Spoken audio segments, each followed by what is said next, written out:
Welcome back. Now that we've talked a bit about unit testing and gone through a demo, Steve, do you have any tips and tricks for people who are just starting using unit tests? Don't give up. I think that's the first one. I remember my first forays into unit testing, I kept thinking, why am I writing so much code just to validate code that I already know is correct?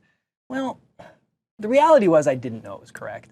I felt it was correct. It was correct at the time, but then every time I added things, I'd get unexpected errors and breakages. Keep at it. I'm going to say this again. I said at the beginning, unit testing, it's table stakes for developers today. One person I talked to at a very large software development organization that has thousands upon thousands of software developers, and talking to one of the executives there, he said the difference between someone who can't unit test or hasn't unit tested and someone who unit tests as part of their development experience is worth between $10,000 and $20,000 a year to that company.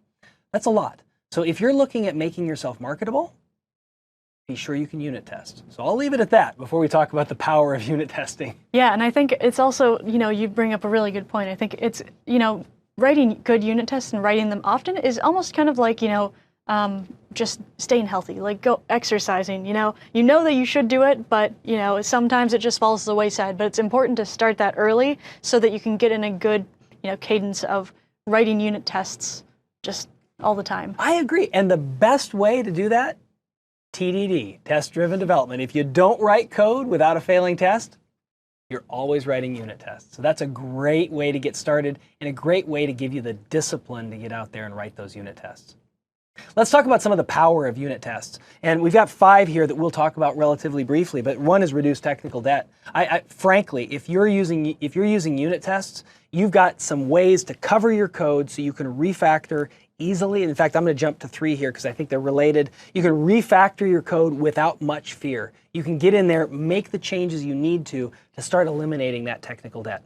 Now, if you're using test-driven development, you're probably also architecting your app in ways that make it easier to maintain and also help reduce technical debt as a freebie.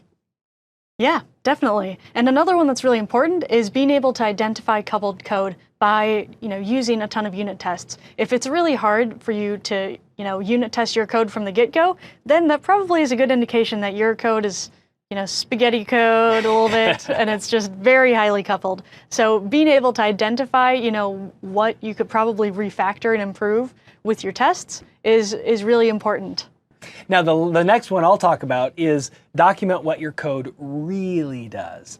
You may say a bunch of things about what your code does. You may have comments in your code. You may have comments above each method.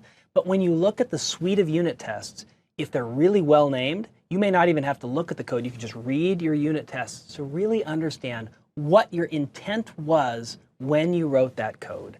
And I think understanding that makes your code far more readable because all you need to do read the unit tests. Sachi, I'm leaving this last one for you. Oh, thank you. Yeah, so the last one is that having unit tests and having automated tests in your builds really just improves the whole process. Just having builds on their own, all it does is compile. That really doesn't do much. I mean, it's helpful, right, so that you don't have any syntax errors or anything like that. But it doesn't really help you in a way that can tell you if your code actually works as intended. If it doesn't, so if you include those tests, that's what you can really verify more than just compiling. I think that's a good wrap on unit tests. They're a foundational aspect of what we use in TDD, and we hope that was a good introduction. We'll see you soon in the next module.